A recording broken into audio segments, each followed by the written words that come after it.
God fathers లేరు. ఓ అడుగుతో సినీ ఇండస్ట్రీలోకొచ్చి వరుస hits తో దూసుకెళ్తున్నాడు young hero Raj Tarun. Assistant director గా కెరీర్ ప్రారంభించిన రాజ్ తరుణ్ ఉయ్యాల జంపాల మూవీతో హిట్ కొట్టాడు. వెంటనే సినిమా చూపిస్తా మావా, కుమారి 21F హ్యాట్రిక్ హిట్స్ తో యూత్ లో క్రేజ్ సంపాదించుకున్నాడు.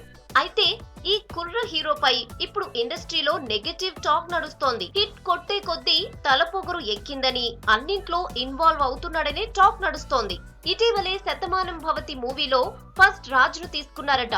స్క్రిప్ట్ లో మార్పులు చేర్పులు చేయాలని చెప్పాడట.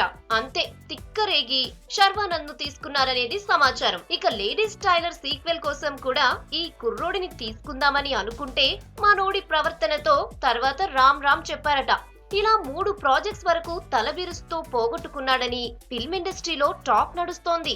తలబిరుసు ఉంటే కొంచెం తగ్గించుకుంటే బాగుంటుందని సలహా ఇస్తూనే అయినా తాత, తండ్రి, బాబాయ్, మామ అంటూ ఎంట్రీలు ఇచ్చే వారసత్వ హీరోల కంటే రాజ్ తరుణ్ ఓవర్ చేస్తున్నాడా అనే డౌట్స్ కూడా సినీ ఇండస్ట్రీ నుంచే వస్తున్నాయి. అయినా ఒక్క సినిమా హిట్ అయితే కాలర్ ఎగరేస్తారు. అలాంటిది హ్యాట్రిక్ హిట్స్ తో ఆ మాత్రం ఎక్కదా ఏంటి అని కూడా గుసగుసలాడుకుంటున్నారు.